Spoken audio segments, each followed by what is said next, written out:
देखिए, सभी लोगों ने एग्ज़ाम दिए होंगे कंपटीशन के। आज हम कुछ एग्ज़ाम की ही बात करेंगे। अगर आपको पता है कि ये एक प्रश्न है जिसका वेटेज बहुत अधिक है, वेटेज समझते हैं आप? नहीं, वेट मार्क्स कह सकते हैं, मतलब ये आपने प्रश्न का उत्तर दे दिया तो आप पार हो जाएंगे। बाकी और बल्कि कहेगी उसका 100% वेटेज है और उसका उत्तर आप जानते हो और यह भी जानते हो कि ये प्रश्न ही किया जाएगा, तो आप बताइए उसी को मगने में, घोटने में नहीं लगे रहेंगे?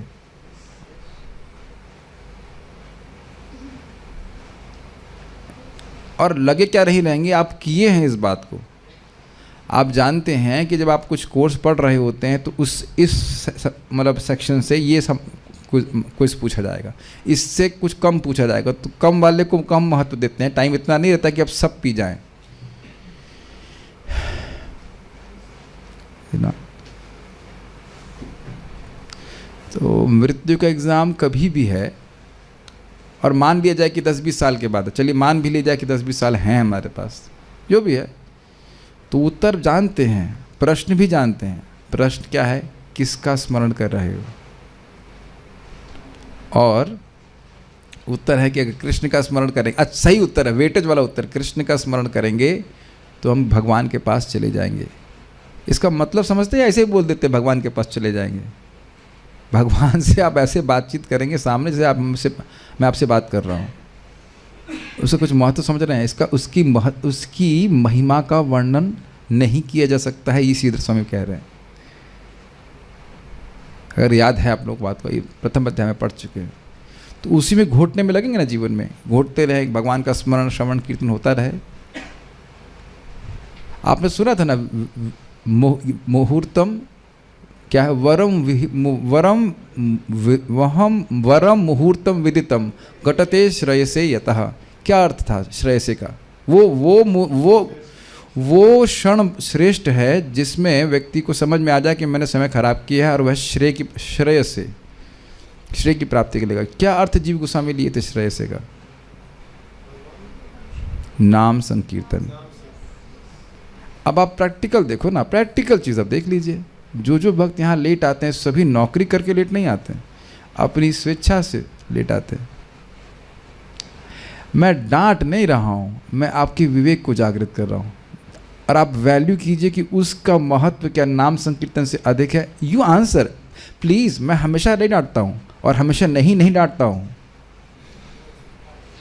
ऐसा भी नहीं कि नहीं डांटता हूँ, लेकिन मैं कब तक डांटता रहूँगा? वो डांटने का उद्देश्य है कि अपना विवेक जागृत कीजिए। जो इस समय आप कर रहे थे, हम लोग 6 बजे से कीर्तन करते हैं, 6 बजे से आप 6:15 तक क्या कर रहे थे? यानी अभी तक भी विद्युतम बात नहीं समझ में आए कि हमने दोपहर से क्या कर रहे हैं। अब ये तो नहीं कह सकते दोपहर से आप भक्ति ही कर रहे हैं। विचार कीजिएगा। देखिए, जो नौकरी कर रहा है फंसा है, उसकी तो हम कुछ बोल ही नहीं रहे हैं, वो तो बेचारा फंसा हुआ है। जो नौकरी नहीं कर रहे हैं, what were you doing that you can not come in time? And is it same as नाम संकीर्तन? Is it of same value? आप विचार कीजिए। आज मैं बहुत स्ट्रांगली सोच रहा था कि केवल डांटने से काम नहीं चलेगा, लोगों को विवेक जागृत करना पड़ेगा हम क्या कर रहे हैं, और नहीं तो कुछ ना कुछ बहाना मार करके छोड़ते चले जाएंगे। We have to understand we are in a very serious business. हम भगवान के पास वापस जाना चाहते हैं। यहाँ कोई भी परिस्थिति हमको सुख नहीं दे सकती है, कोई भी नहीं। तो आज के श्लोक का यही थीम है कि अब जब मृत्यु सामने आ गई तब क्या करना है। म्रियमाण व्यक्ति का क्या कर्तव्य पूछा गया था, तो अब ये नहीं कि 10 साल बाद या 5 साल बाद या नहीं, अब शरीर छोड़ना है तब क्या करना है। Got it? और बहुत प्रेरणादायक है, क्योंकि उसको हम अभी आप क्लास में सुनिएगा, बहुत प्रेरणादायक है। कहीं से भी आप भगवान के पास जा सकते हैं, ये सबसे प्रेरणादायक बात यहाँ पे है। अपने गांव से, अपने शहर से, कहीं से भी आप भगवान के समय पास जा सकते हैं, किसी भी समय भगवान के पास जा सकते हैं। लेकिन कुछ करना पड़ेगा जो श्लोक में आज वर्णित है। तो अभी तक तो भगवान की धारणा का वर्णन हुआ, विराट पुरुष की धारणा का वर्णन हुआ। एक और प्रश्न भक्त ने पूछा था कि वर्णाश्रम के कर्मों को कराया जाए और विराट पुरुष की धारणा की जाए, तो विराट पुरुष की धारणा करने से फास्ट होता है और शुद्धिकरण, और वर्णाश्रम के नियमों का पालन करने से नहीं होता है। ये इस तरह से आप नहीं चीज़ कीजिए। विराट पुरुष की धारणा उन लोगों के लिए करवाई गई जिनकी चेतना शुद्ध नहीं है, वह भगवान की दिव्य पुरुष की धारणा नहीं कर सकते हैं। लेकिन वर्णाश्रम में रहते हुए क्या भगवान का श्रवण कीर्तन नहीं किया जा सकता है? भगवान का श्रवण कीर्तन तो वर्णाश्रम के द्वारा वर्णाश्रम में रहते हुए किया जाता है। वर्णाश्रम अपने आप में भक्ति नहीं है, लेकिन वह एक आधार दे देता है कि भाई व्यक्ति अपने स्वभाव के अनुसार कार्य करे, उसको स्टेबल रहे, जैसे कहना चाहिए, और शुद्ध होता चला जाए और भक्ति करे, उस फ्रेमवर्क में रह करके भक्ति करे। फ्रेमवर्क समझते हैं?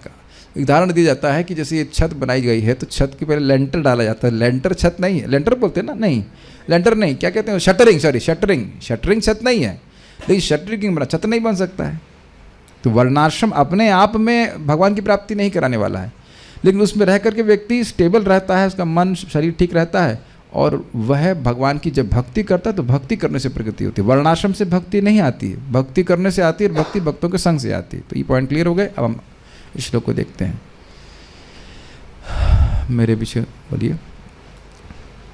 स्थिरं सुखं चासनमास्थितो यतेर्, स्थिरं सुखं चासनमास्थितो यति, यदा जिहासुरिममङ्गलोकं, यतः जिहासुरिममङ्गलोकं, काले च देशे च मनो न सज्जे, काले च देशे च मनो न सज्जये, प्राणान्नियच्छेन् मनसा जितासुः, प्राणान्नियच्छेन् मनसा जितासुः, स्थिरं सुखं चासनमास्थितो यतेर्, स्थिरं सुखं चासनमास्थितो यति, यदा जिहासुरिममङ्गलोकं, यदा जिहासुरिममङ्गलोकं, काले च देशे च मनो न सज्जे, काले च देशे न मनो न सज्जये, प्राणान्नियच्छेन् मनसा जितासुः, प्राणान्नियच्छेन् मनसा जितासुः, स्थिरं सुखं चासनमास्थितो यतेर्, स्थिरं सुखं चासनमास्थितो यतेर्, यदा जिहासुरिममङ्गलोकं, यदा जिहासुरिममङ्गलोकं, काले च देशे च मनो न सज्जे, काले च देशे न मनो न सज्जये, प्राणान्नियच्छेन् मनसा जितासुः, प्राणान्नियच्छेन् मनसा जितासुः, स्थिरं सुखं चासनमास्थितो यतेर्, स्थिरं सुखं चासनमास्थितो यतेर्, यदा जिहासुरिममङ्गलोकं, यदा जिहासुरिममङ्गलोकं, काले च देशे च मनो न सज्जे, काले च देशे च मनो न सज्जये, प्राणान्नियच्छेन् मनसा जितासुः, प्राणान्नियच्छेन् मनसा जितासुः।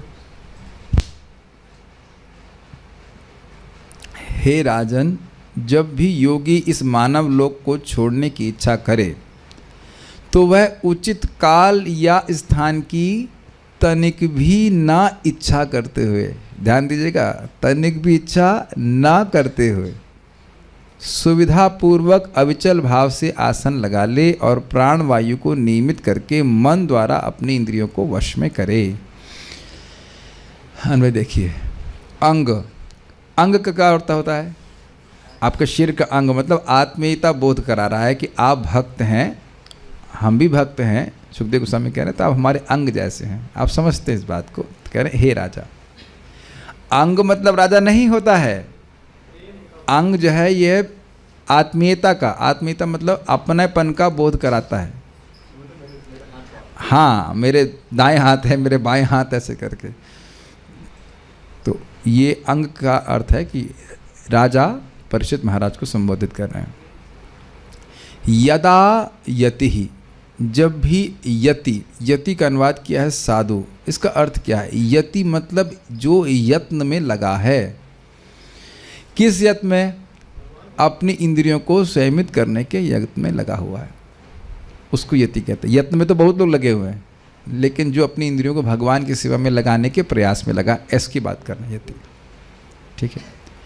इमम लोकम, इस शरीर को जिहासु यानी त्यागना चाहता है। तो आप कहेंगे लोकम का अर्थ तो ये जगत है, तो क्या अब दूसरा अर्थ हुआ? क्या नहीं अर्थ हुआ। ये बात आपने प्रथम स्कंद में नारद जी के शरीर छोड़ने के संबंध में भी सुनी थी। ये शब्द कहा आपने वहाँ सुना है, नहीं याद होगा, लेकिन लोकम मतलब ये देह है। भाई इस देह को त्याग कर ही आप किसी लोक में जाओगे कि नहीं? ऐसा तो नहीं कि इस देह के साथ ही चंद्रलोक पहुँच जाएंगे या गोलोक पहुँच जाएंगे। तो कह रहे इमम लोकम जिहासु, इस शरीर को त्यागना चाहता है। मतलब समझ में आ गया? अब एकदम शरीर छोड़ने का समय है। तदा, तब, तदा श्लोक में नहीं है लेकिन वो अन्वय में पूरा करने के लिए बोला है। देशे, देश मतलब उचित स्थान में, कि अरे मैं मर रहा हूँ यहाँ पे, यह तो पवित्र स्थान नहीं है। क्या ये संभव है कि नहीं है? ये संभव है कि व्यक्ति कोई बहुत पवित्र स्थान में शरीर ना छोड़े? इट इज़ क्वाइट पॉसिबल है कि नहीं? सभी को वर्क फ्रॉम होम नहीं मिलेगा कि आप ब्रज में रह जाओ, और सब लोग को जिनको वर्क फ्रॉम होम मिल रहा है वो रहने वाले भी नहीं ब्रज में। सारे वर्क फ्रॉम होम वाले तो वृंदावन आ गए ना तो वो अभी नहीं है, ठीक है। ठीक, काले चा, और उचित समय में मन को न सज्जित, मन को मन से मैं उद्विग्न रहा हूँ, मतलब इसमें चिंता में न रहे कि हम तो उचित स्थान में नहीं हैं, और ये तो समय ठीक नहीं है। समय ठीक नहीं होने का मतलब है दक्षिणायन चल रहा है या और कोई ख़राब समय है, राहु की दशा है और सूतक लग गया है या जो कुछ भी है, हमारा ही समय खराब नहीं चल रहा है, खराब चल रहा है, कुछ इस प्रकार की बात ना सोचे। Very interesting. अपितु सुखम स्थिर च, आरामदेह और स्थिर। अब आरामदेह का मतलब समझना, आरामदेह मतलब नहीं लेट गया ऐसे करके ऐसे नहीं, ये भी आरामदेह कहा जाएगा ना। ये काफ़ी अच्छा लग रहा है ऐसे क्लास देने में। If you like, if you allow, then we can do that. आरामदेह का ये अर्थ यह नहीं है। आरामदेह का ये अर्थ है, जिसको आप अभी करके देख सकते हैं अगर आप चाहें तो, कि अभी इस समय मैं कहूँ कि आप पद्मासन लगाइए तो बहुत लोगों के लिए कठिनाई होगी, हाय हाय करना चालू कर देंगे। यही महाराज बोल रहे थे कि आसन, सुख आसन का मतलब है कि आप सुख से आसन में बैठ जाएं, क्योंकि अगर आसन में दर्द होगा तो हमारा ध्यान उस दर्द में या आसन में चला जाएगा। Got it? यानी कि इसका अर्थ ये है कि मान लीजिए अब जैसे मैं बैठा हूँ अभी सुख आसन में बैठा हूँ, जैसे आप लोग बैठे, कोई दिक्कत नहीं, और मान लीजिए कोई अब नहीं बैठ पा रहा है और पाँव उसके नीचे, नहीं तो अब ये भगवान के पास नहीं जा सकेगा, टांग उसकी नीचे है तो ये नीचे जाएगा ऐसा नहीं है। Is that okay with all the devotees here? आसन आसानी से किया जाता है, तो जो आसन आप स्थिर होकर कर सकें और उसमें स्थिर रहे, मतलब ज़्यादा हिले डोले नहीं। देखिए बात तो ये है कि वास्तविक बात तो ये है कि मेडिटेशन तो स्थिर बिना नहीं किया जा सकता है।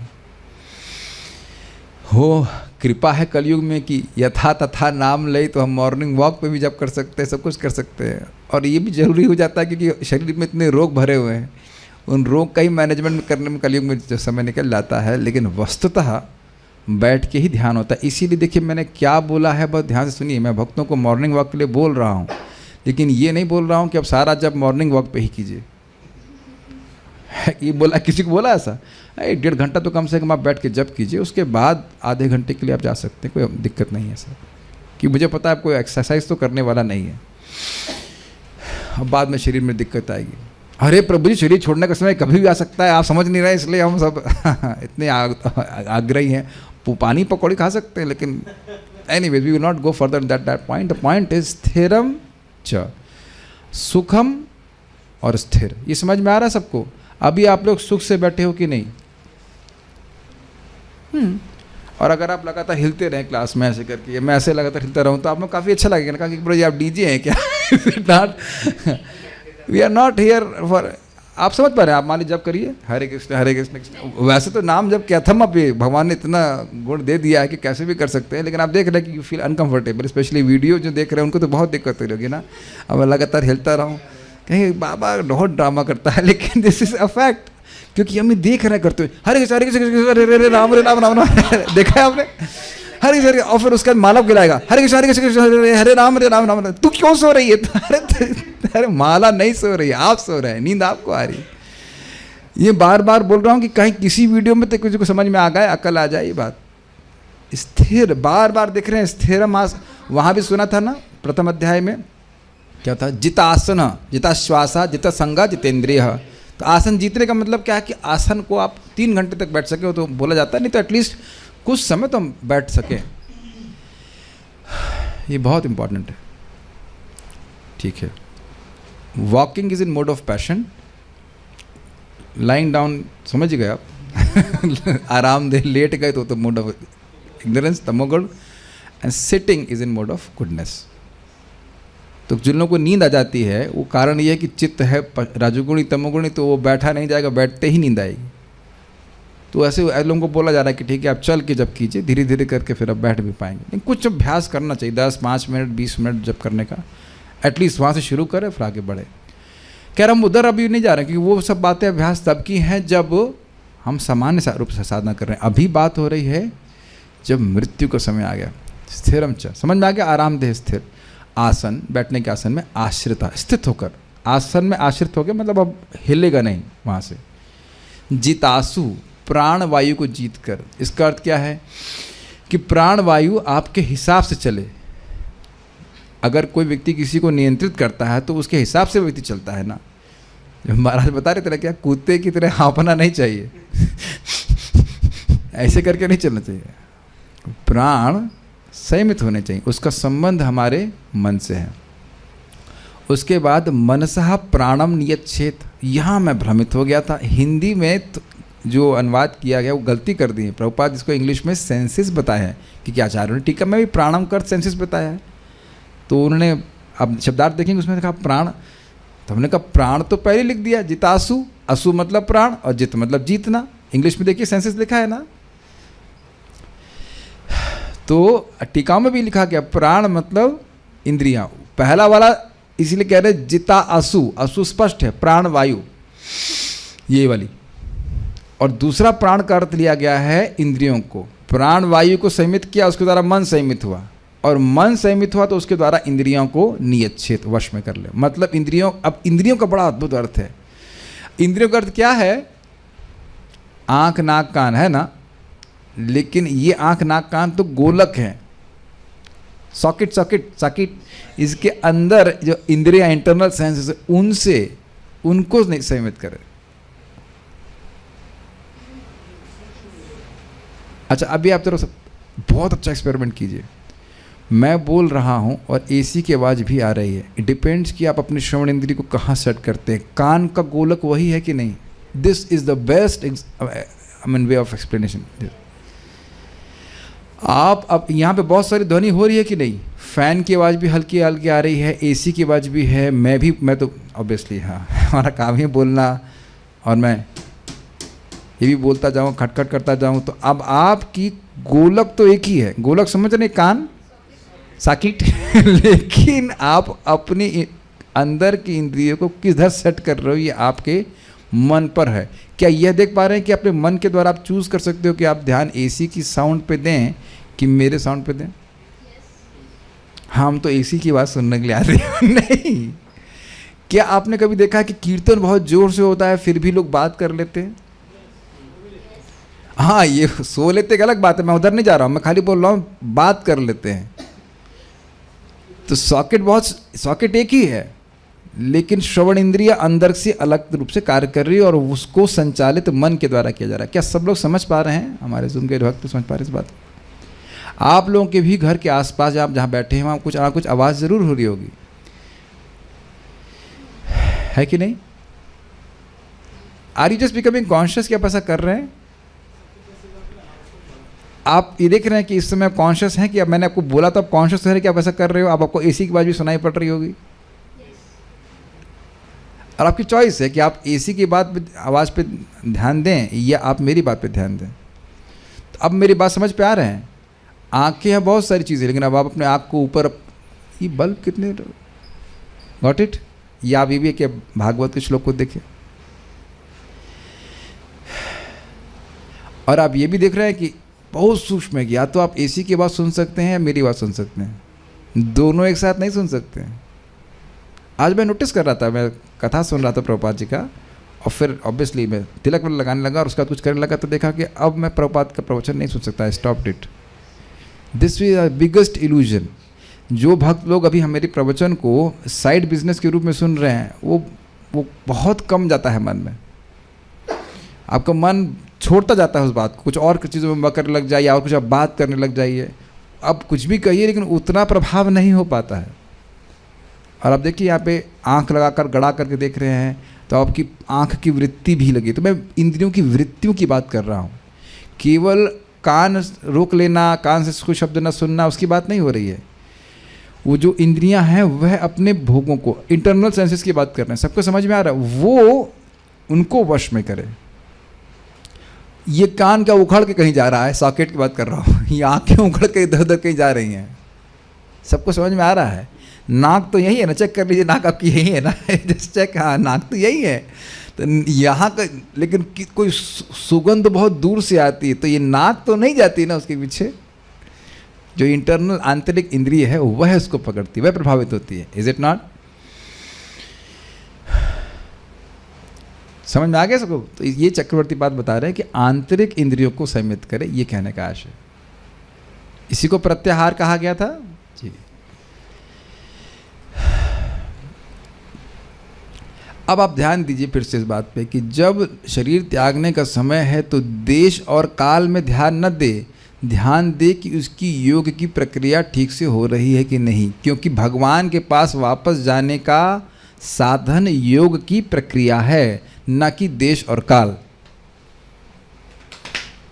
श्रीमद वृंदावन धाम की बात नहीं कर रहा हूँ मैं, भगवान का धाम में आप शरीर छोड़ेंगे तो कोई बात नहीं, फिर आपको तो ज़बरदस्ती ले जाया जाएगा चलो भाई तुम यहाँ मार गए तो अब चलो कोई दिक्कत नहीं। ऐसे मैं गलत बोल गया, ऐसा नहीं होता है। भगवान के दूत ढूंढते रहते हैं, कोई मर रहा है क्या, चलो ले चलते हैं उसको, प्लीज़ हमारे से कोई अपराध नहीं करता, मजाक में बोल रहे थे, ऐसे दुखी होकर के नहीं ले जाते हैं, वो एक अलग बात है।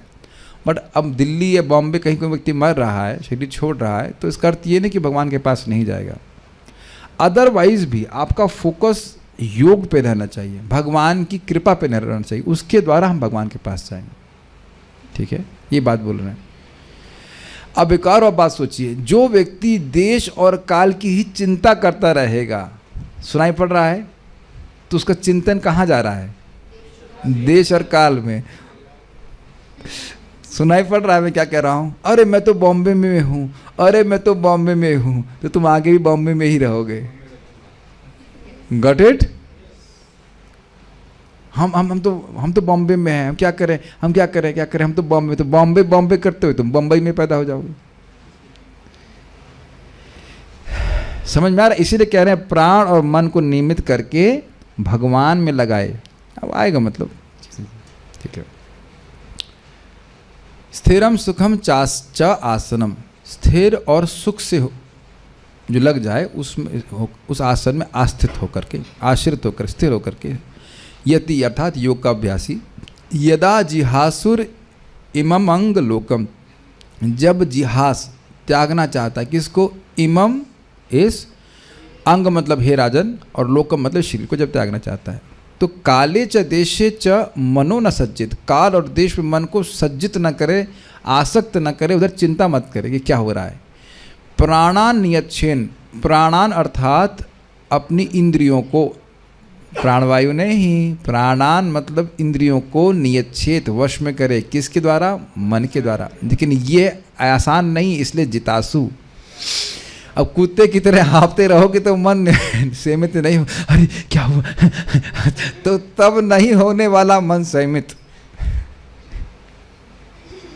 और जब मन संयमित नहीं है तो इंद्रियों के संयमित होने की तो बात ही छोड़ दीजिए। आप लोगों ने कभी ऐसा अनुभव किया है कि दो लोग भक्तों, हम तो भक्तों से डील करते हैं, वो जोर से गर्म होना शुरू हो जाते हैं, गर्म होना शुरू हो जाते हैं, तब आपको ज़्यादा बात नहीं कर सकते हैं। देन या फिर लाइक मैं एक बार प्रसाद हुई, कल ही की बात, प्रसाद दे रहा था, एक व्यक्ति आकर जोर जोर से बोलने लगे। मैंने कहा पहले तो आप बैठिए। मैंने बोला आप बोले चीख क्यों रहे हैं आप? मुझ पे नहीं चीख रहे थे, लेकिन वो चीख रहे थे। हमने कहा मैं एक टाइम प्रसादन पा रहा हूँ उस समय एटलीस्ट, उसमें भी आप चीख रहे हैं, आप भूल रहे हैं कि मैं आपका अथॉरिटी हूँ। अब देख रहे हैं क्रोध में व्यक्ति क्या बोलता रहता है। आप मुझ पे नहीं चीख रहे हैं, but you are not conscious कि मैं प्रसाद पा रहा हूँ और आप चीख रहे हो। आप बैठो यहाँ पे। हाँ, आप फिर उनको शांत किया। आप देख रहे हैं उस टाइम सांस भी बहुत तेज चल रही होती। इसीलिए मैं बारंबार बोल रहा होता हूँ कि श्रीमद् भागवत में आइए, केवल समय व्यतीत होने से प्रगति नहीं होती है। अगर मैं आप लोगों से बात करूं कि आप ऐसा क्यों कर रहे हैं, क्यों बैठे हैं, how will you feel when you taking प्रसादम? मैं तो केवल ड्रामा कर रहा हूं तो कितना अजीब से लगेगा। भागवत नहीं सुनने वाले यही मूर्खता करते हैं। देख रहे हैं कैसे अपराध करते चले जा रहे हैं। कोई भी भक्त शांति से प्रसाद पा रहा है। आपका तो रोटी नहीं खा रहा है ना, आप तो रोटी नहीं दे रहे हो, नमक नहीं दे रहे हो ना।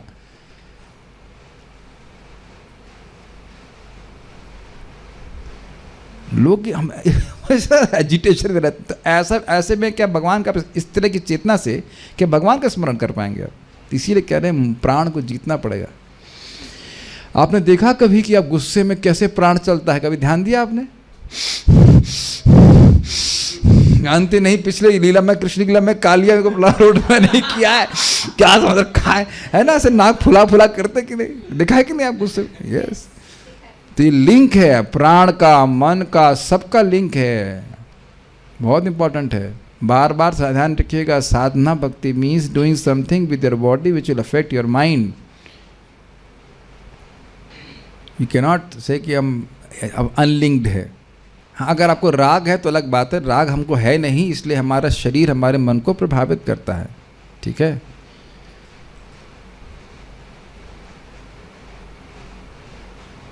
श्रीधरी, इस प्रकार से मृत्यु के निकट पुरुष के कृत्यों को कहकर, मृत्यु के निकट मतलब मरणासन, जो मरने वाला है लेकिन अभी मृत्यु आई नहीं है, उसके निकट पुरुष के कृत्यों को कहकर, बताया ना भगवान की धारणा करनी चाहिए, मतलब सभी के लिए बोला गया था, क्योंकि सभी लोग मृत्यु के पास हैं, इसलिए सभी को भगवान का स्मरण रोज करना चाहता है। ये तो बात आ रही थी अभी तक। अब उसके स्वयं देह त्याग करने के इच्छुक व्यक्ति के कृत्यों को 4.5 श्लोकों द्वारा कहा। अब वो बोल रहे हैं कि लॉन्च पैड पे आ गए कि अब शरीर छोड़ना है, कल नहीं अभी। Are able to follow? 5 साल 10 साल बाद बात नहीं हो रही है, अब एग्जाम का पेपर आ गया है। कुछ फीलिंग आ रही है आपको? एग्जाम लिखे हैं कभी हम लोग? एक तो फीलिंग होती है कि भाई 3 महीना बाकी है, 2 महीना बाकी है, अब पेपर आपके सामने है। फीलिंग आ रही है कुछ? अब ना लेफ्ट ना राइट ना कुछ। वो याद आ रहा है दिन जब आपको एग्जाम का पेपर आप लोग जस्ट इमेजिन दैट, आप सब लोग बैठे हुए हम लोग एग्जाम के में, और पेपर अब आपके टेबल पे आ गया है। तो 2 पॉसिबिलिटी हैं, एक नमाज पढ़िए कि अल्लाह अकबर, अल्लाह ग्रेट है जरूर हमको पास कराएगा भगवान पास कराएंगे, और दूसरा कि आपने तैयारी की है तो you will jump on that paper. आपने महसूस किया इस बात को? जब तैयारी अच्छी रहती तो आप तो चाप देंगे ऐसे करके, डरता नहीं है। तो ये बात बोल रहे हैं कि डरने की जरूरत नहीं है, इंद्रिय को संयमित करे और भगवान के पास चले जाए। स्थिरम, मुझे इस टीका के बाद बस रशिया बोल देना, रशिया दिला देना, मैं भूल ना जाऊँ। स्थिरम आदि के द्वारा श्लोक बोले, आप तो भगवत भक्त होने के कारण मेरे अंग के समान हैं, इसलिए सभी रहस्य को कहूँगा। इस प्रकार से सूचित करते हुए संबोधित करते हैं, हे अंगिति। क्या रहस्य है? दुनिया में सबको पता है ना कि जब मृत्यु का समय आ जाए तो क्या करना चाहिए? हॉस्पिटल जाना चाहिए। ये रहस्यमय बात है या नहीं कि मृत्यु के समय हमें क्या करना चाहिए? ये बहुत बड़ा रहस्य है। इसलिए कह रहे हैं आप हमारे अंग हैं, आत्मीय हैं, इस कारण से हम आपको बताएंगे। This is a most great secret. आपका नाम भूल, क्या नाम था? प्रदीप नाम है ना? प्रदीप के मित्र कौन कौन है यहाँ पे? एक तो आप लोगों को पता है कि मृत्यु के समय क्या करना चाहिए? Very good. और आपको नहीं पता, और आपके घर में किसी को पता है? आज आप फ़ोन करेंगे, मम्मी को फ़ोन कीजिएगा कि मम्मी मरते समय क्या करना चाहिए, और आप आश्चर्य करेंगे कि उनको भी नहीं पता है। और अपने किसी भी टीचर को पूछ लीजिएगा जो पढ़ाए हैं कि सर एक प्रश्न का उत्तर रह गया, मरते समय क्या करना चाहिए, तो आप प्रैक्टिकल देखेंगे किसी के पास कोई उत्तर नहीं है। प्राइम मिनिस्टर के पास भी शायद ना होगा, विद ऑल ड्यू रिस्पेक्ट। और अगर वाकई पता हो कि मृत्यु के समय क्या करना है, और ये समझते हुए कि मृत्यु के समय की स्थिति ठीक नहीं रहती है, तो व्यक्ति अभी बहुत अभ्यास करेगा। तो जो अभ्यास नहीं कर रहा है मतलब उसका ध्यान नहीं है कि मृत्यु के समय मुझे क्या स्मरण करना है। आप फॉलो कर पा रहे लॉजिक? जब आपको पता हो कि पेपर बहुत कठिन है तो उसकी तैयारी भी बहुत जम के की जाती है। और नहीं, अपूर्ण बात है, पेपर कठिन है लेकिन पास हो गए तो लाभ बहुत अधिक है, तब आप बहुत जम के तैयारी करोगे। पेपर कठिन और चूहा मिलेगा उसके बदले में तो कौन मेहनत करने वाला है कि नहीं? हाँ, आपने बड़ा अच्छा कठिन पेपर सॉल्व किया, ये लीजिए चूहा कोदा पहाड़ निकली चाहिए कहते हैं ना, तो वो तो कोई बात नहीं है। आप समझ पा रहे हैं कि मोटिवेशन क्या है? भगवान के पास चले जाएंगे और मृत्यु के समय बहुत डिसबैलेंस रहता है सारा शरीर का सिस्टम, तो उसका अभ्यास व्यक्ति को अभी करना होगा, तब व्यक्ति कर पाएगा। तो ये सब रहस्य है। और आप मेरे अंग हो, मैं भी भक्त हूँ, आप भी भक्त हो, तो इसलिए मैं सब बात आपको बता रहा है। वे कहते हैं राजन, जब संसार से विरक्त योगी, यति मतलब योगाभ्यासी योगी, इस लोक का परित्याग करना चाहता है, तब उसे पुण्य क्षेत्र इत्यादि देशों तथा उत्तरायण काल इत्यादि में अपने मन को नहीं लगाना चाहिए। उत्तरायण क्या होता है आप समझ रहे हैं? इस समय उत्तरायण चल रहा नहीं है। हाँ नहीं, 6 महीने चल रहा है बाबा, चल रहा है। कार्तिक के बाद दक्षिणायन शुरू होता है ना? नहीं, अभी दक्षिणायन शुरू हो चुका, 22 जून से को समाप्त हुआ था ना। 22 जून से लेकर के 22 मकर संक्रांति तक दक्षिणायन चल रहा है। लेकिन एक हमको समझ में नहीं आता कि कार्तिक में मर रहा तो बहुत अच्छा है, बट व्हाटएवर। तो दक्षिणायन में कोई व्यक्ति मरता है तो उसको वापस जगत में आना पड़ता है।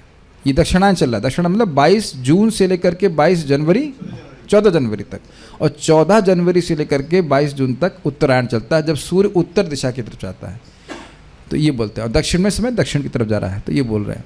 तो कह रहे हैं उत्तरायण आदि काल का प्रतीक्षा नहीं करनी चाहिए, मन को नहीं लगाना चाहिए, मतलब कि अरे मैं मर रहा हूँ तो दक्षिणायन है अब क्या होगा, ऐसा नहीं। क्यों ऐसा? क्योंकि योगियों को सिद्धि किसी देश विशेष अथवा काल विशेष के द्वारा नहीं प्राप्त होती, अपितु योग के द्वारा ही उनको सिद्धि यानी मुक्ति मिलती है। क्या इनकरेजिंग स्टेटमेंट है ना। बहुत से भक्त होंगे जगत में जो कभी वृंदावन नहीं आ पाएंगे, तो अब क्या वो भगवान के पास भी नहीं जा पाएंगे? कितना सुंदर बात है। या बहुत से भक्त होंगे जो वृंदावन बहुत बार नहीं आ पाते हैं, या ये भी हो सकता है कि शरीर छोड़ते समय आप वृंदावन में नहीं छोड़े। आपने बताया था ना आज किसी डिवोटी का शरीर छूटा, वो मुंबई में शरीर छोड़े। तो भगवान ने एयरपोर्ट कहीं से भी बना रखा है, कहीं पे भी शरीर छोड़िए। इसका मतलब ये नहीं है कि वृंदावन में अगर आप रह रहे तो आप घूमिए बाहर जा करके फालतू में। ठीक है, अब तो प्रोजेक्ट बोल दिए, अब चलते हैं सैर सपाटा नेक्स्ट SL वर्ल्ड कहीं पे घूम के आएंगे, वो नहीं है। वृंदावन धाम में तो बहुत अच्छी बात है, यहीं रहिए, कोई दिक्कत नहीं है। लेकिन बाहर अगर भी हैं कहीं, तो अब किसी भी वजह से, तो अब वहाँ शरीर छोड़ा है किसी भक्त ने, तो इसका अर्थ यह नहीं कि भगवान के पास वो नहीं जाएगा। Is that okay? क्योंकि वस्तुतः भगवान की कृपा, योग अभ्यास उसको भगवान के पास लेके जाएगा। सिद्धांत जानते क्या है? सिद्धांत आप जानते हैं, यम यम वापी स्मरण भावम तजंत अंत कलेवरम तम तम एवैति कौंतया सदा तत भाव भाविता। जिस वस्तु व्यक्ति का जिस भाव का वो स्मरण करता है मृत्यु के समय, उसको ही वो प्राप्त करता है। और उदाहरण आप जानते हैं। Okay, let me do this experiment. I have a phone. Okay, 1 second. मैंने इसे यस, अब मैं इस स्क्रीन की फ़ोटो ले रहा हूँ, ऐसे घुमा रहा हूँ, ऐसे कर रहा हूँ, ऐसे कर रहा हूँ, ऐसे कर रहा हूँ, बहुत कुछ कर रहा हूँ। ये कैमरा रिकॉर्ड भी मतलब कुछ कर रहा है, इसकी आंखों के सामने आ रहा। और ये फ़ोटो आई जो लास्ट में आपने दबाई, समझ आ गया? महाराज बड़ा सुंदर उदाहरण देते हैं कि कैमरे से आप फोकस कर रहे हैं, लेकिन जो अंत में दबाते हैं वो आती है। बहुत अच्छा एग्जाम्पल है ना। तो इसी प्रकार से अंत में जो हम स्मरण करते हैं, अंते या मति सा गति, जैसी मति होती है वैसी ही गति प्राप्त होती है। लेकिन इसको भी आप समझते हैं कि मति अंत में कैसी होगी, जैसे जीवन भर करी है। फाइन। और भगवान ने और स्पष्ट किया कि अंत काले क्या है, च माम एव स्मरण मुक्त्वा कलेवरम यह प्रयाति समद्भावम याति नास्ति अत्र संशय। अंत काल में दक्षिणायन काल में या उत्तरायण काल में नहीं, अंत काले च माम एव, अंत काल में कभी भी मरो, कहीं भी मरो, ये भी अर्थ समझ ली, कहीं भी बाथरूम में भी मर रहा है मान लो, अगर वह भगवान का स्मरण कर रहा है तो वह निश्चित मेरी भगवान की प्राप्ति करेगा, इसमें कोई संशय नहीं है। और न सिर्फ भगवान की प्राप्ति करेगा, भगवान जैसा होकर सच्चिदानंद स्वरूप प्राप्त करके भगवान की प्राप्ति करेगा, इसमें कोई संशय नहीं है। Is it all okay? ये सब बातें क्यों बताई गई? भगवान की प्राप्ति योग पर आधारित होती है, भगवान की कृपा पर आधारित होती है। तो उधर मन को फंसाए, अगर सोच रहे हैं कि भगवान की कृपा कैसे प्राप्त होगी, तो किसके बारे में सोच रहे हैं? भगवान के बारे में, इज इट नॉट? तो कहाँ जाओगे? भगवान के पास। अगर यह भी सोच रहे हैं कि भगवान की कृपा कैसे मिलेगी, कृष्ण बलराम मुझ पे कैसे कृपा करेंगे, तो गॉट इट? और आप यही सोच रहे हैं कि ये समय तो ठीक नहीं है, वो समय तो ठीक नहीं है, स्थान तो ठीक है, तो स्थानीय के बारे में सोचते रहेंगे तो फिर वही जन्म हो जाएगा। या ये हॉस्पिटल का बेड ठीक नहीं है या व्हाटएवर, तो वही चूहा बनेंगे हॉस्पिटल में दोबारा। ठीक है? ओके, बहुत अच्छा है, ये बहुत अच्छा बात है। आज धाम में आज आकर के भजन कर सके, बहुत अच्छी बात है, उसका तो कोई पॉइंट मतलब कोई दिक्कत ही नहीं है। और ये भी एक आश्चर्य की बात नहीं लगती आपको कि ध्रुव महाराज भगवान का दर्शन किए मधुवन में और भगवान के पास गए हिमालय से? कभी सोचे नहीं आप? मैं भी सोच रहा था कि नारद जी भजन ब्रज में किए, इसका कोई प्रमाण नहीं है, नहीं ना, बच्चे के रूप में, और उसके बाद हिमालय चले गए और शिष्य को बोले मधुवन में आके करने के लिए, जो कि बिल्कुल सही बात है, लेकिन समझ नहीं आया कि ऐसा क्यों किया उन्होंने। इस प्रश्न को आप मतलब इसका उत्तर हम जान नहीं रहे हैं कि क्या उत्तर है। एक सोचने वाली बात, नारद जी आप पढ़ चुके हैं कि बच्चे के रूप में थे, यह नहीं बताया गया कि मधुवन में थे। यहाँ भजन करने का तो बहुत बड़ा लाभ है, हजारों गुना लाभ मिलता है, लेकिन एक सोचने वाली बात है। उसके बाद वो हिमालय चले गए। खैर जो भी है, ये question which I don't know answer, लेकिन पॉइंट बहुत सिंपल है कि योग की सिद्धि, योग के द्वारा भगवान की प्राप्ति होती है। ठीक है, यह दृढ़ निश्चय कर लेना चाहिए। क्या निश्चय कर लेना चाहिए? कि योग के द्वारा मुझे भगवान की प्राप्ति होगी। देश और काल में मन को नहीं लगाना चाहिए। और हम श्लोक कोट करेंगे गीता के 8वें अध्याय से, भगवान भी यही बात बोलते हैं। अभी आप देखना, इसके पश्चात योगी को सुखप्रद और स्थिर आसन पर बैठकर इंद्रियों को अपने वश में करके प्राणों को नियंत्रित करना चाहिए। इसका लिंक है। पहला क्या चीज़ समझना चाहिए कि निश्चय कर लेना चाहिए कि ना, देश और काल में के द्वारा मुझे भगवान की प्राप्ति नहीं होगी, अपितु योग के द्वारा होगी। अब जब योग के द्वारा प्राप्ति होगी, ये शरीर छोड़ने का समय है, तो बैठे बढ़िया से और अपने प्राणों को संयमित करके, मन को, अपने इंद्रियों को वश में करके, मतलब इंद्रियां बाहर कि विश्व में केंद्रित ना होकर के भगवान में केंद्रित हो रही हैं। ये समझ में आ रहा है? अच्छा, इसीलिए कहा गया था कि मरते समय लड़का का चेहरा सामने नहीं होना चाहिए। याद आ रहा है आपको? इसीलिए कहा गया था कि घर से दूर मरना चाहिए। आयेंद्र प्रभु की इच्छा थी कि वह गोवर्धन में शरीर त्यागें और आसपास कोई ना हो, लेकिन उन्होंने अपने रूम के अंदर शरीर त्यागा और आसपास एक्चुअली कोई नहीं था एक्सेप्ट क्या नाम है, निताई सचिसुता एंड राधा कृष्ण के विग्रह भी थे, और 1200 शालिग्राम, 2500 शालिग्राम, बहुत लोग थे बहुत लोग थे जो महत्वपूर्ण थे, इज इट नॉट? बहुत लोग थे, बट वंडरफुल ना। That's amazing, is it not? 2500 Shaligram, 2500, और निताई सचिसुता और राधा कृष्ण के विग्रह, जो भी उनका नाम था हम नहीं जान रहे। अब मैं रशिया की बात कर रहा हूँ, क्योंकि इस पे बड़ा इंटरेस्टिंग, एक भक्त थे, उनका नाम भी सची सूत्रा नाम था, क्या नाम था, उनको जेल में बंद कर दिया गया था और उनके बारे में उनकी पीठ भी तोड़ थे, जो भी था। तो उनके वो देखा गया है, आप पढ़ सकते हैं, सॉल्टेड ब्रेड करके पुस्तक है, उसमें बताया गया कि वो ऐसे बिल्कुल शरीर छोड़ते समय पद्मासन में बैठ गए। अब जिस व्यक्ति की पीठ टेढ़ी हो एकदम बिल्कुल ऐसे पद्मासन में बैठ गए, समझ गए कि अब शरीर छोड़ने का समय है। कैसे समझ गए? अब मुझसे मत पूछेगा, भगवान से पूछेगा जब आप भगवान के पास जाओगे। उनको बोला गया था, प्रैक्टिकल बता, उनको बोला गया था कि यदि आप स्वीकार कर लें कि आपको बहकाया गया है भक्तों के द्वारा तो हम आपको छोड़ देंगे। वो नहीं माने और स्थिर रहे वहाँ पे, ब्रेड पे जप किए हैं, ब्रेड पे, इन केस किसी को दिक्कत हो रही है जप करने में।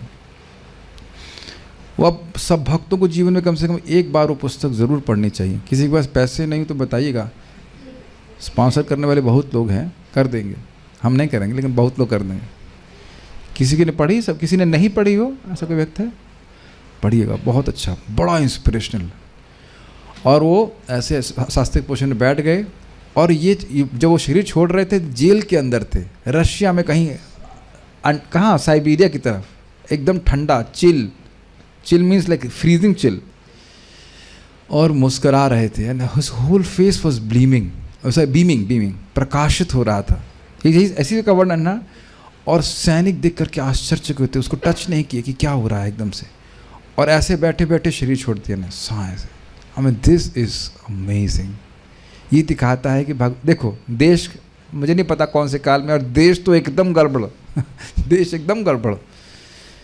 ये मैं इसलिए बोल रहा हूँ, ये प्रैक्टिकल यहाँ पे देखा जा रहा है। वृंदावन में तो नहीं थे वो, उनको दीक्षा भी क्या कहते हैं उसको, लेटर से दी गई थी, और बल्कि उल्टा हो गया था। जो उनके दोनों मित्र जेल में थे तो वो अपना नाम गलत सुन लिए थे।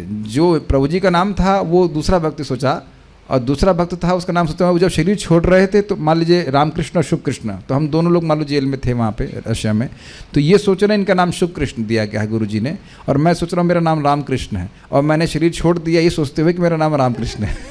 so,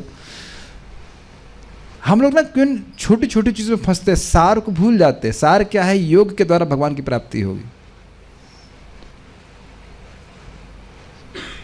समझ रहे हैं मेरी बात?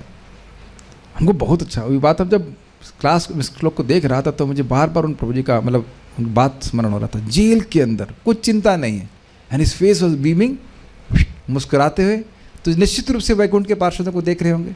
तो वैकुंठ के पार्षद के लिए कोई देश और काल का प्रतिबंध नहीं कि भाई साइबेरिया में जाएंगे, अरे वहाँ ठंड लगेगी, वहाँ कैसे लेके जाएंगे, वहाँ से कैसे आत्मा को कलेक्ट करेंगे हम, नहीं, वो कहीं भी जा सकते हैं। वो वृंदावन में तो घूमते ही हैं, और पूरे विश्व में घूमते हैं कि ठाकुर जी की सेवा कौन कर रहा है, भगवान की सेवा कौन कर रहा है, उसको लेके आना है। रक्षन्ति, अगर यमराज जी बोलते कि भगवान के पार्षद घूमते रहते हैं और भक्तों को रक्षा करते हैं, मुझसे भी रक्षा करते हैं। महाराज जी कहते हैं मैं बहुत खतरनाक आदमी हूँ, लेकिन मुझसे भी रक्षा करते हैं। रक्षा करी ना, देखो जामिल की इस प्रकार से। तो अब बताइए कि वो व्यक्ति जिसको अपना दीक्षा का नाम भी सही पता नहीं था, जेल में था, लेटर से दीक्षा हुई और उसने ऐसी गति प्राप्त करी, निश्चित भगवान की प्राप्ति करेगी, निश्चित। ऐसा शरीर नहीं छोड़ सकते। कभी देखा किसी को आपने पद्मासन लगा कर शरीर छोड़ते हुए? इट्स इज इंग्लिश में कहूँगा mind blowing, is it not? तो भक्ति करते रहिए। जेल में किसी को जप नहीं करना पड़ रहा है। ब्रेड की पकौड़े तो खाएंगे, ब्रेड के बना करके बीड्स बना करके जप करना, दिस अमेजिंग ना। तो आप ये सोच लीजिए कि जो कुछ भी दुख सुख आ रहा है उसको सहन करके भगवान के भजन करते रहिए, निश्चित भगवान आपको ऐसा समर्थ बनाएंगे। एक और उदाहरण आपको दूंगा मैं। नर्मदा महाराज जी थे, उनके बारे में बता रहे थे कि वो शरीर छोड़ रहे थे तो पहले पाँव ठंडा हुआ, फिर घुटने ठंडे हुए, और ऐसे करके करके शरीर छोड़ दिया शांति से। हमारे भुवनेश्वर प्रभु यहाँ पे शरीर छोड़े थे, खाना पीना छोड़ दिए 15 दिन, समझ में आके शरीर छोड़ने का समय, अब बस अब और कुछ मेंटेनेंस नहीं, ही लेफ्ट द बॉडी। तो बहुत सारे भक्तों का इस प्रकार से सारार्थ दर्शनी ये नहीं करता रहे कि अरे हल्दी है कि नहीं, चटनी घर में है कि नहीं, जलेबी चटा दो फिर तो धूल चटा देगी माया आपको, फिर शरीर बेच देगी। क्या ये देखा जाता है कि नहीं यहाँ पे जगत? सारार्थ दर्शनी। यह श्लोक भक्ति मिश्रित योगी द्वारा स्वदेह त्याग कृत्य का वर्णन करता है। भक्ति मिश्रित योग थोड़ा समझ लीजिए क्योंकि कई बार आएगा। देखिए, शुद्ध भक्ति से भगवान में प्रेम जागृत होता है, ठीक है। भक्ति मिश्रित योगी मतलब होता है वह अष्टांग योग का अभ्यास कर रहा है और उसमें भक्ति का मिश्रण कर रहा है। भक्ति को भी कर रहा है, को ही नहीं, ठीक है। कल आप पूछ रहे थे ना उस बात को। शुद्ध भक्ति क्या है? श्रवणम कीर्तनम विष्णु स्मरण इत्यादि। डायरेक्टली आप चलते हुए भी आप कीर्तन कर रहे हैं तो वह है शुद्ध भक्ति है। अगर आप उस भगवान का प्रेम प्राप्त करने के लिए करते ही है कीर्तन, नाचते गाते रहते हैं, वहाँ पे अब बैठ के ही कीर्तन करना है ऐसा कोई बात नहीं है। Is that okay? लेकिन अष्टांग योग में आप नाच नहीं सकते हैं।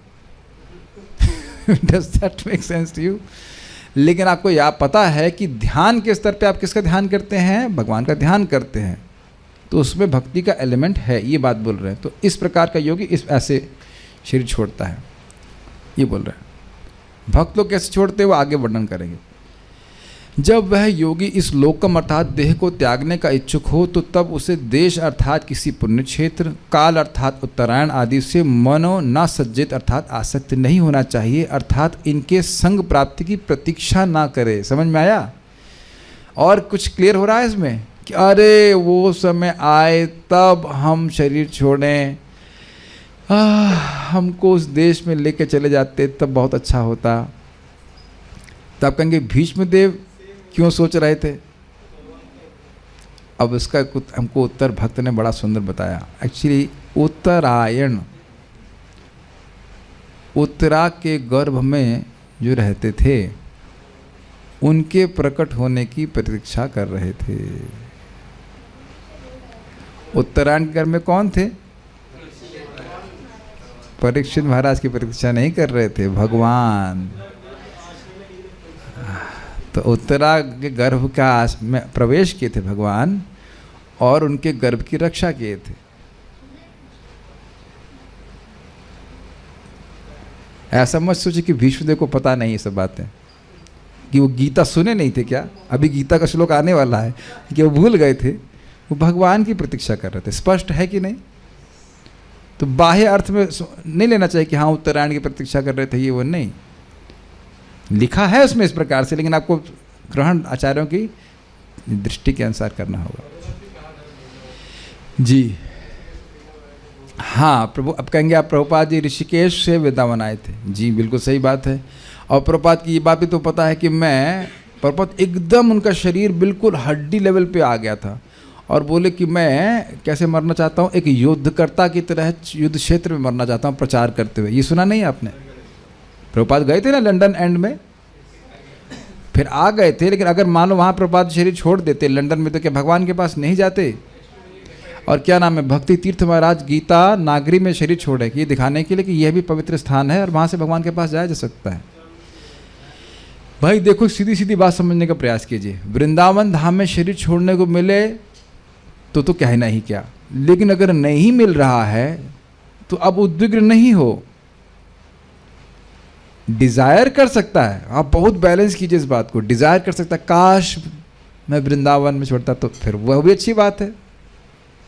तो आप वृंदावन आपका मिल जाएगा, वो तो अच्छी बात है। वृंदावन का स्मरण करेंगे, काश गोलोक पहुंच जाएंगे। Golok is just as simple as that, is it not? मृत्यु के समय आपके हृदय में आ जाए काश गोलोक, तो गोलोक आँख खोलेंगे, अच्छा मैं तो आ गया। मैं कई बार इस बात को बोला हूँ, गोलोक हमसे केवल एक क्षण की दूरी पे है। अगर मैं एक एस्टिमेट दूं कि एक क्षण लगेगा, उससे कम में पहुँच जाओगे। ये भी एक मैं अपराध कर रहा हूँ कि मुझे पता नहीं कि कितना क्षण लगे, एक क्षण से भी कम में पहुँच जाएंगे।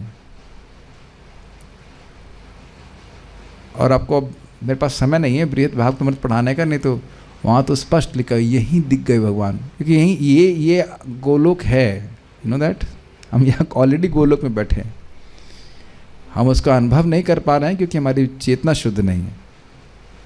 और ये स्वयं गोप कुमार बोल रहे हैं कि ये मैं अनुभव करके देख रहा हूँ, दोनों जगह पे घूम के देख के आया हूँ कि ये तो दोनों सेम है।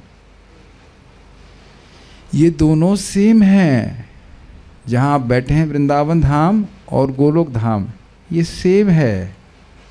सुनाई पड़ रहा है मैंने क्या बोला? सेम। ऐसा नहीं नॉन डिफरेंट, कुछ नहीं, कुछ अचिंत भेदा भेद नहीं है, वही है, वही धाम है ये। चैतन्य चरितामृत तो हम उसको पढ़ा चुके, वो तो उधर हम उस विषय में अभी बहुत नहीं जा रहे, बस अभी बात कर रहे थे कि नहीं पहुंच पाएगा तो स्मरण करेगा तो पहुंचा देगा।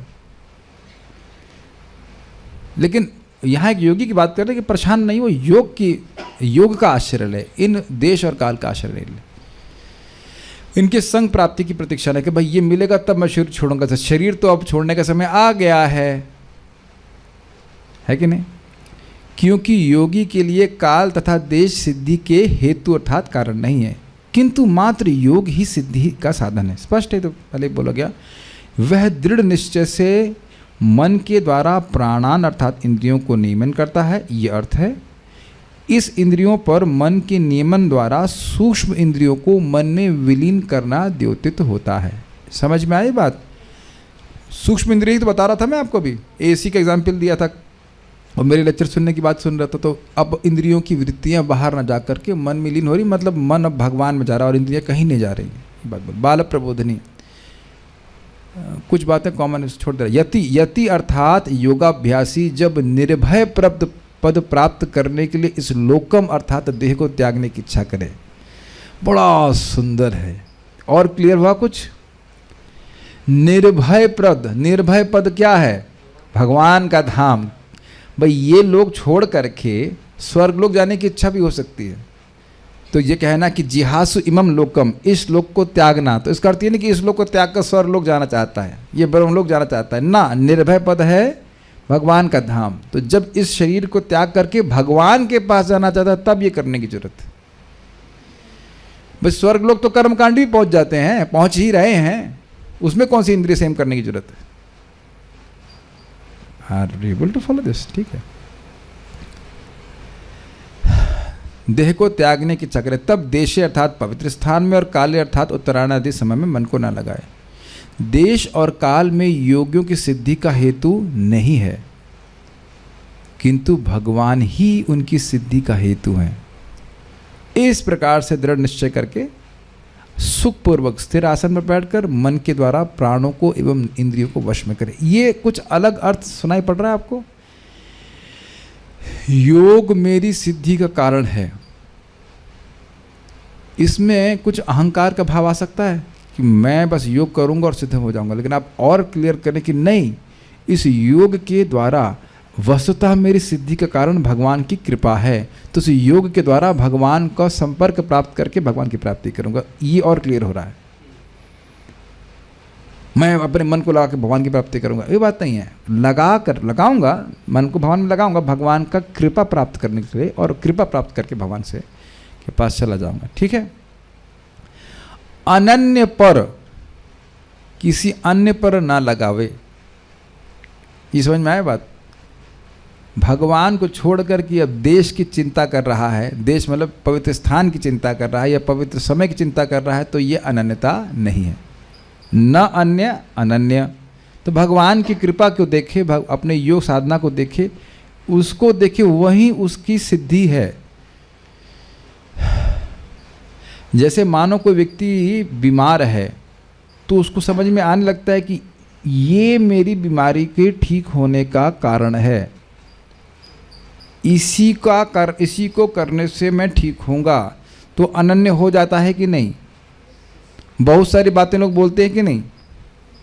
आप कभी बीमार हों और भक्तों को बता दीजिए कि आप बीमार हैं, बस देखो कितने डॉक्टर आपके जीवन में आ जाते हैं। किसी को तो कुछ पता भी नहीं हो कि आपकी बीमारी क्या, उत्तर पहले जगह, आप क्या बीमारी बाद में, पहले सोल्यूशन पहले आप नाड़ी देखे भी ना सोल्यूशन दे दिया जाता है। ठीक है। लेकिन यदि आपको स्पष्ट पता है कि भाई ये सोल्यूशन के द्वारा, ये हेतु, इसमें मेरी बीमारी के निवृत्ति का कारण है, तो बस उसी को करते हैं, बाकी सब छोड़ देते हैं, है कि नहीं? हाँ हाँ बोल दीजिएगा। आपने किया हाँ हाँ कर रहा हूँ, आपकी बात मान रहा हूँ, हाँ हाँ मान रहा हूँ, हाँ हाँ, आपने कहा हाँ हाँ करते रहिए, लेकिन आप जानते हो कि उस सब में कुछ नहीं, इसी से मेरा इलाज होगा, ये बात बोल रहे हैं। इसे कहते हैं दृढ़ निश्चय। कई बार किया है कि नहीं जी? यह प्राण विजय के बिना दुष्कर है।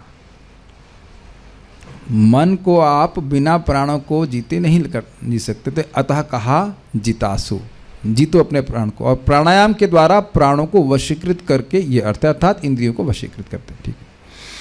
तात्पर्य, भगवद गीता 8.14 में स्पष्ट कहा गया है कि जो व्यक्ति भगवान की दिव्य प्रेम भक्ति में पूर्णतः निरत रहता है और जो पग पग पर उन्हीं का निरंतर स्मरण करता है, वह भगवान का साक्षात सानिध्य प्राप्त करके आसानी से उनकी दया प्राप्त करता है।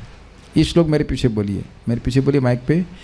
अनन्य चेताः सततम्, अनन्य चेतः सततम्, यो मां स्मरति नित्यशः, यो मां स्मरति नित्यशः, तस्याहं सुलभ पार्थ, तस्याहं सुलभ पार्थ, नित्ययुक्तस्य योगिनः, नित्ययुक्तस्य योगिनः।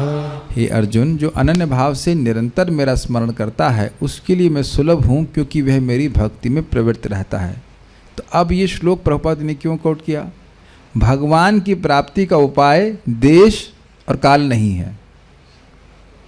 क्लियर समझ में आ रहा है? बहुत अच्छा बात आपको समझने का प्रयास कीजिए। अनन्य चेता, न अन्य चेता, चेतना उनकी मन कहीं और नहीं लगा रहे, भगवान में ही लगाते हैं। सततम, लगातार लगाए रखते हैं। यो माम स्मृति नित्य, और इस प्रकार से नित्य ही मेरा स्मरण करते हैं। देखिए, चेतना का अर्थ समझ में आना चाहिए। हम अपने कार्य चेतना के द्वारा करते हैं। थिंकिंग, फीलिंग, विलिंग, तो विलिंग भी आत्मा की ही है। थिंकिंग, फीलिंग, विलिंग सब आत्मा की, और आत्मा का गुण है चेतना। समझ पा रहे हैं? तो अब विलिंग पोर्शन कैसे मैनिफेस्ट होता है? क्रियाओं के द्वारा। तो अनन्य चेता मतलब कर्म से, वाणी से, मन से अपने को भगवान को समर्पित करना। ये समझ में आ रहा है? और नित्यशः मतलब रोज स्मरण करता है कि हम इतना माला जप करेंगे, भगवान का दर्शन करेंगे, भगवान के बारे में सुनेंगे, तो भगवान का स्मरण हो रहा है कि नहीं? उसका लाभ क्या देखिए, तस्य अहम सुलभ, उसके लिए मैं सुलभ हूं। एक मिनट मोबाइल देना, कितना आसान है ना? ये कहना चाह रहा था। मेरे लिए शुभजीत प्रभु से माइक एकदम सुलभ, सॉरी स्मार्टफोन एकदम सुलभ था ना कर देना।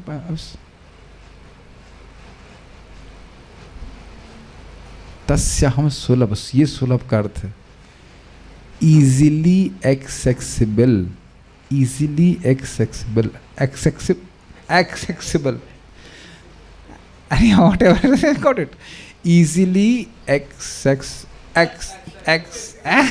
English is too difficult, easily available, easily available, ठीक है, ठीक है, तो सुलभ है। जो भगवान दुर्लभ है अन्य पद्धतियों से, और कुछ भी कहते हैं बहुत, कितना सिंपल है। पार्थ, अर्जुन, नित्य युक्तस्य योगिना, जो योगी जन नित्य ही मुझ में युक्त रहते हैं। अब देश और काल की बात नहीं कर रहे, आपको याद है महाराज यही से लोग कोट किए थे, हमको बहुत अच्छा लग रहा है बात। परम पूज्य वृंदावन चंद्र महाराज यही बोल रहे थे कि बहुत लोगों के मन में रहता है कि हम वृंदावन में शरीर छोड़ें, और ये बहुत अच्छी इच्छा है। लेकिन यहाँ पे आप देखिए स्पष्ट भगवान बोल रहे हैं, भगवान स्थान की बात नहीं कर रहे। कहीं पे भी आप इस प्रकार से रहेंगे तो बड़ी आसानी से भगवान के पास पहुंच जाएंगे। ये संभव नहीं है कि हर व्यक्ति वृंदावन में ही आकर के रहेगा, हो रह जाए बहुत अच्छी बात है, समझ पा रहे हैं, बैलेंस कर पा रहे हैं। लेकिन मान लो न रह पाए तो ये जो श्लोक बोल रहे हैं इसको तो अपने जीवन में धारण कर सकते हैं ना।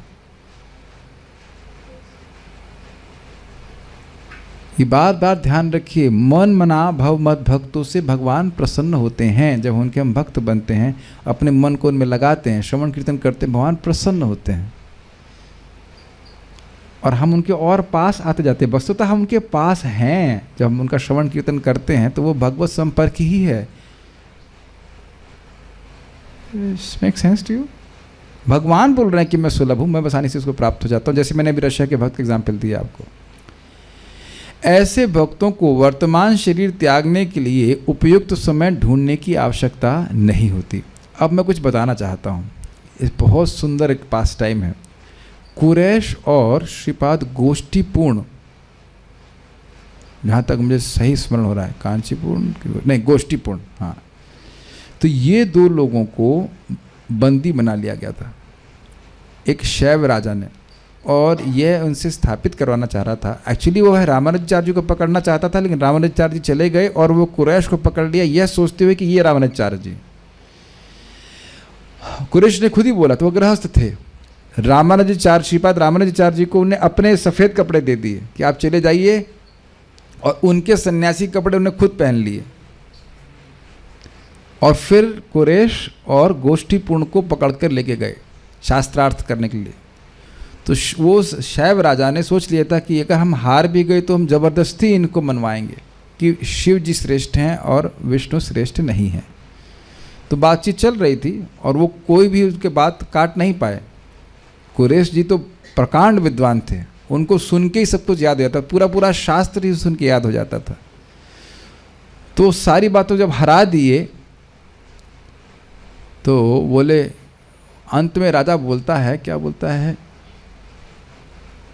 कि स्वीकार करो कि शिव श्रेष्ठ हैं कि विष्णु श्रेष्ठ हैं, स्वीकार करो कि शिव श्रेष्ठ हैं, शिव श्रेष्ठ हैं।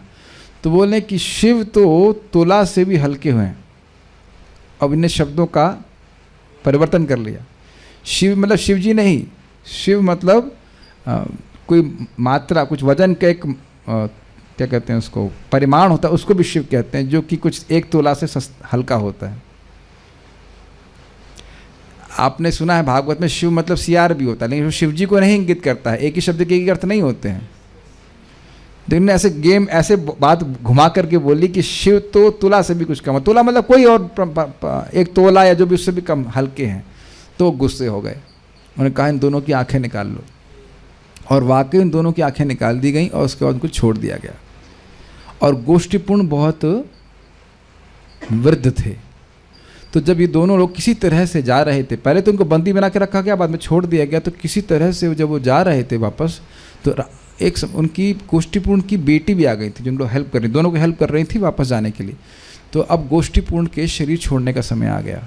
समझ में आ गया, यहाँ पे शरीर छोड़ने का समय आ गया। तो वहाँ वो लोग चिंतित हुए, अरे हम तो श्रीरंग क्षेत्र नहीं पहुँच पाए। बहुत अच्छी कथा है, आप लोग सब सुनिएगा। परम पूज्य भक्ति समेत महाराज ने बहुत सुंदर कथा बताई, बड़ा मार्मिक कथा है वो। हम तो नहीं पहुंच पाएंगे, हम भगवान की प्राप्ति कैसे करेंगे? श्रीरंग क्षेत्र वैकुंठ है। तो वहाँ पे गोष्ठीपूर्ण कहते हैं कि देखो, भगवान चाहते हैं स्थापित कराने के लिए कि भगवान का भक्त कहीं भी शरीर छोड़ेगा वो वही पवित्र स्थान है और वहीं से भगवान के पास जा सकता है, मुझे कोई चिंता नहीं। और वहीं पर उन्हें शरीर छोड़ दिया, भगवान के पास चले गए। देश और काल का कोई अपेक्षा भक्त नहीं करते। समझ में आया?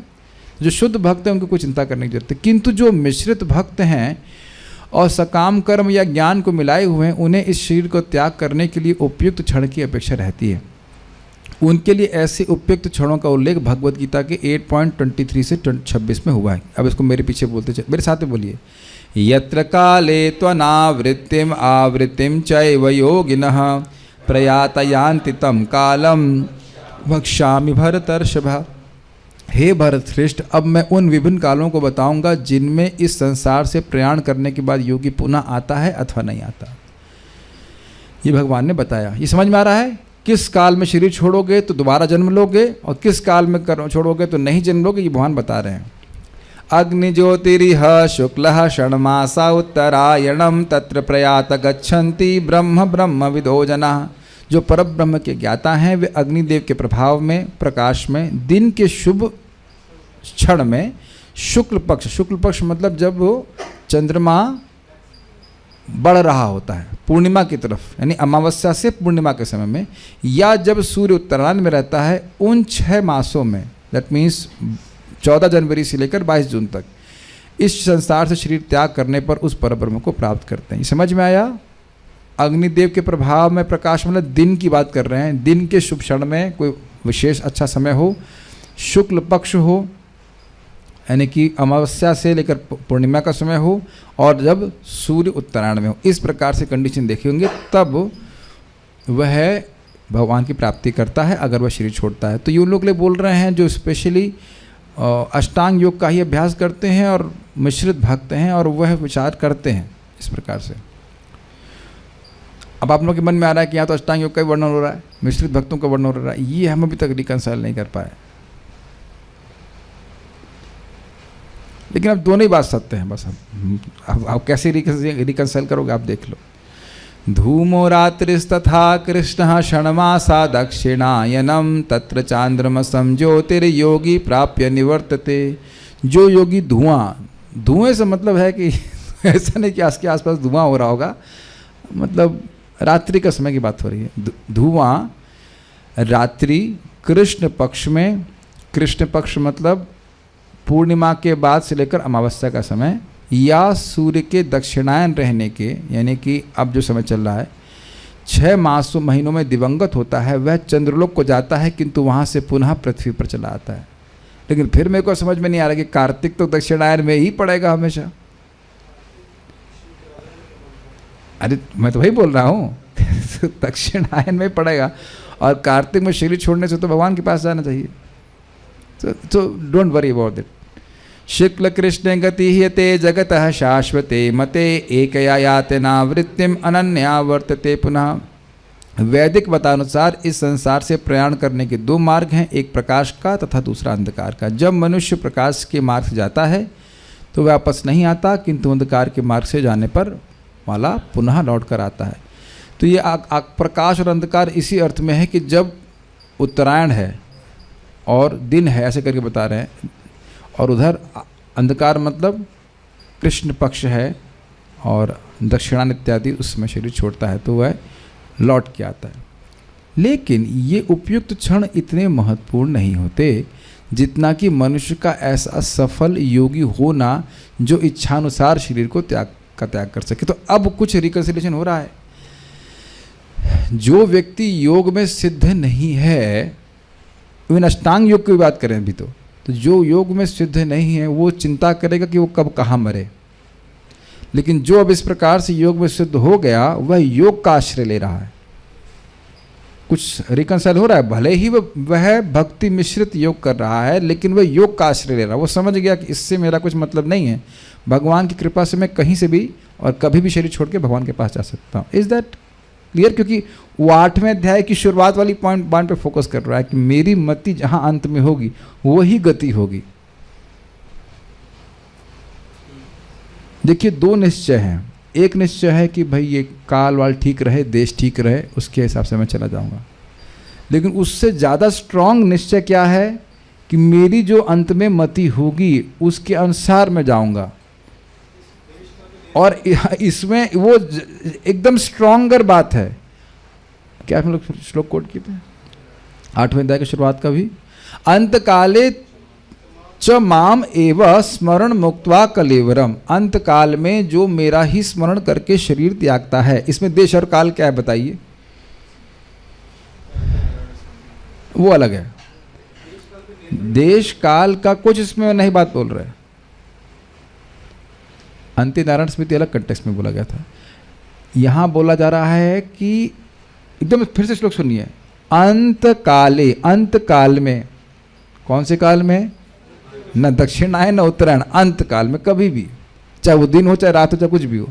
अंत काले च माम एव, अंत काल में जो मेरा ही स्मरण मुक्त्वा कलेवरम, स्मरण करके कलेवर से मुक्त होता है। कलेवर मतलब शरीर को छोड़ता है, तो वह मेरे पास आता है। इसमें कोई संशय नहीं है। निश्चय करने में संशय की निवृत्ति होनी चाहिए ना, ये करें कि वो करें, तो उसके बाद जहाँ संशय की निवृत्ति होती तो फिर उसके हिसाब से वो निश्चय करता, हाँ ये करना चाहिए। इज इट ओके जी? 2 विचार हैं और एक विचार में कोई संशय ही नहीं है। और आप विचार कीजिए कि ज़्यादा प्रैक्टिकल किधर है। अब हम कब शरीर छोड़ेंगे, कहाँ छोड़ेंगे, उस पर तो कंट्रोल नहीं है। लेकिन क्या इस पे हम अब कुछ हम अभ्यास कर सकते हैं कि हम किसका स्मरण करें? Is it not? कुछ समझ रहे हैं ना? वाकई शरीर छोड़ते समय कहाँ होंगे? मान लीजिए हम अस्पताल ही जा रहे हैं दिल्ली और रास्ते में शरीर छूट गया तो उस पर तो कोई कंट्रोल है नहीं, तो उधर क्यों बुद्धि लगाए हैं? जो फिक्स्ड सोल्यूशन है उस पर लगाना चाहिए ना।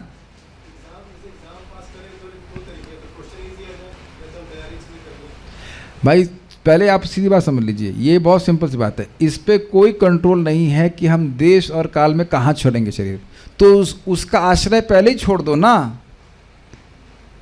और ये बात आगे बताएंगे अभी भगवान। पहले ही भगवान अपने श्लोक कोटिंग 8.14 कोट कर दिया गया है कि जो नित्य भगवान का स्मरण करता है भगवान आसानी से मिल जाते, तो क्यों दिमाग लगा रहे हैं देश और काल के चक्कर में? क्या आप अब एक सिंपल सी बात सोचो, मान लो कोई एक हाउस वाइफ है और वो दिल्ली में रह रही हैं, तो वह भी तो हमारे संग भजन कर रही हैं, वो भी सुबह उठते मंगल आरती दर्शन करते हैं, वो जप कर रहे हैं, इज इट नॉट?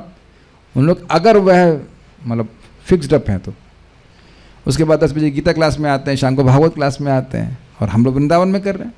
आपको 1000 गुना बेनिफिट चाहिए तो बगल में तुलसी जी को रख लीजिए।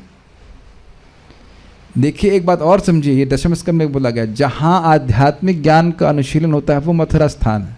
मथ्यते, जहाँ आध्यात्मिक ज्ञान का मंथन होता है वह भी मथुरा है। भगवान बोले नहीं कि जहाँ भक्त मेरा श्रवण कीर्तन करते हैं वहाँ मैं रहता हूँ। भाई यहाँ पे आप श्रवण कीर्तन करो या ना करो तो भी भगवान रहते हैं, बस ये बात है। ये फायदा है, ठीक है ना। चॉकलेट भी खा रहा है तो भी भगवान वहाँ पे रहते हैं साथ में। Whatever, I am just not encouraging to do this things, I am just saying कि यहाँ अपने आप ही रहते हैं, वहाँ थोड़ा सा मेहनत करेंगे तो आएंगे। लेकिन कहने का आशय यह है कि एकदम क्लियर करना चाहिए कि हमारा साधन क्या है। साधन ये सब देश और काल नहीं है, साधन है भगवान का स्मरण, ठीक है। नैते श्रुति पार्थ जानम, बोलो भाई सो गए सब। नैते श्रुति पार्थ जानन योगी मोहयति कश्चना तस्मा सर्वेषु कालेषु योगो युक्तो भवार्चना।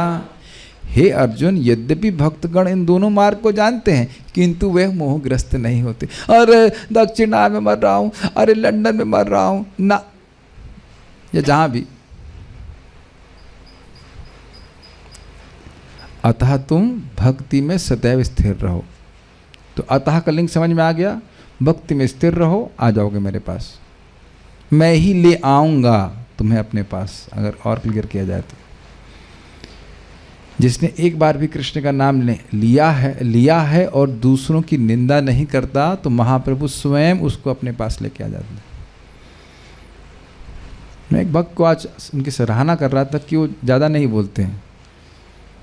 हाँ, आप तो सराहना ही करेंगे। ज़्यादा नहीं बोलते मतलब व्यर्थ की बात नहीं बोलते हैं। बाकी भक्तों को मुखर होना ही होता है, कृष्ण के बारे में बोलने के लिए तो बहुत उत्साहित है। जीवंती सन्मुखरितम भवदीय वार्ता।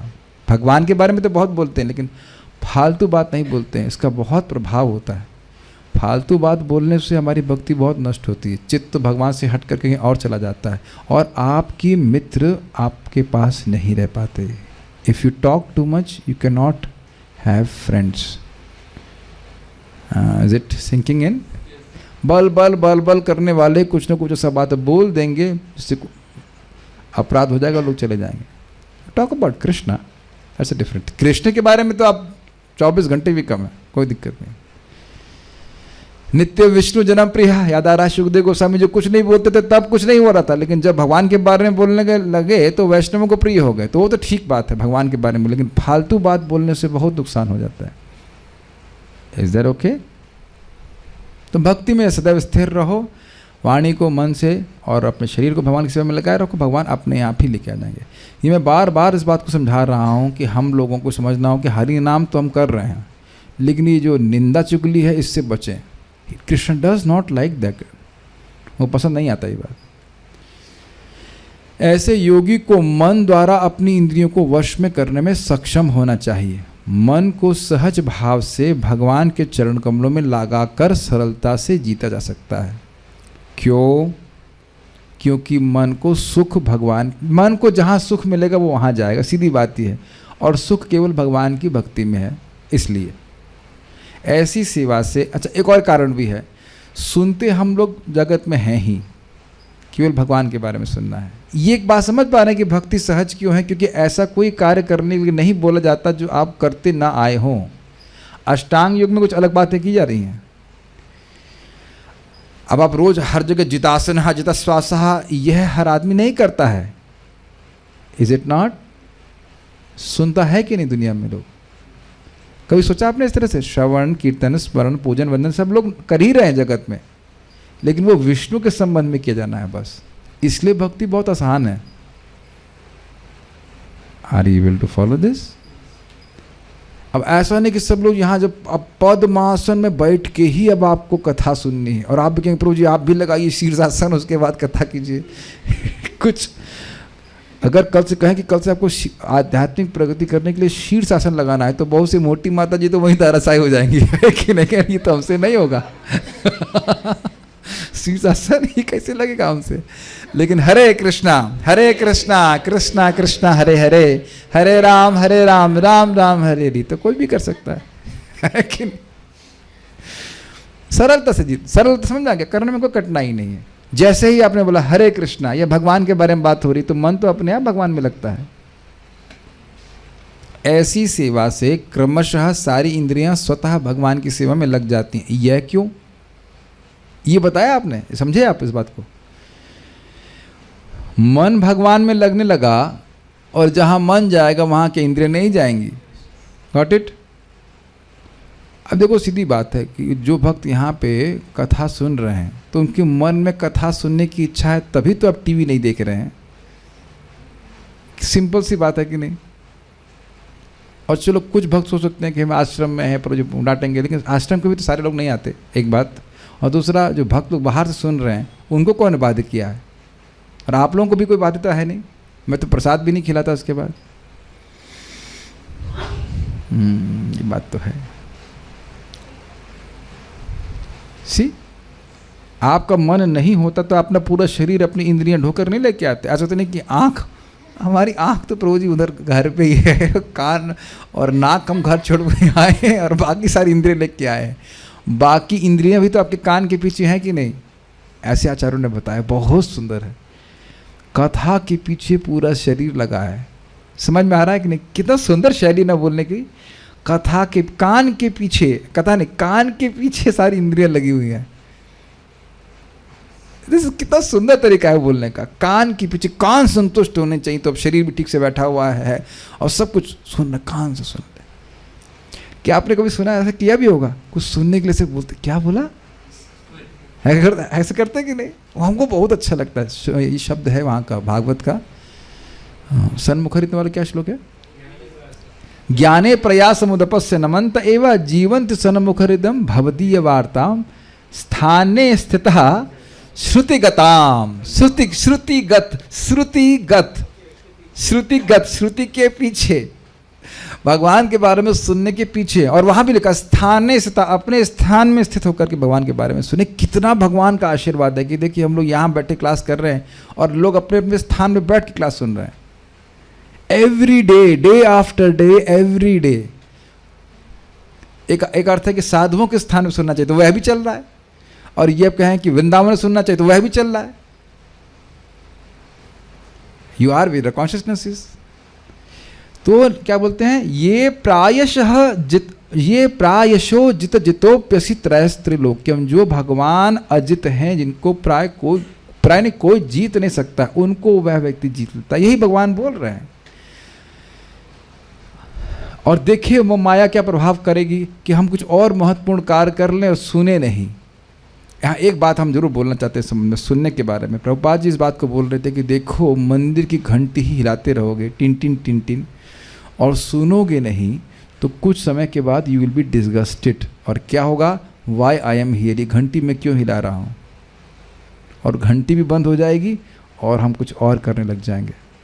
तो ये पंचरात्रि की विधि और भागवती दोनों होनी चाहिए। जो आज मैंने आप लोगों को लेक्चर भेजा है जपा लिंक में, आप सुनिएगा। और उसमें प्रभुपाद बड़ा स्पष्ट बोलते हैं। और यही पूरे भारत की ये हालत इसीलिए हुई है कि टिन टिन हो रहा है। टिन समझो, घंटी बज रही है, भगवान की आराधना हो रही है, किसी अंडरस्टैंडिंग के साथ नहीं, कोई ज्ञान नहीं दिया जा रहा है, तो लोगों को इसमें रुचि नहीं हो रही। नहीं तो आप ये मानते हैं कि हम ये जो कथा कीर्तन है, ये कहीं अधिक आकर्षक है हमने जितनी भी पिक्चरें देखी हो। It is much more satisfying.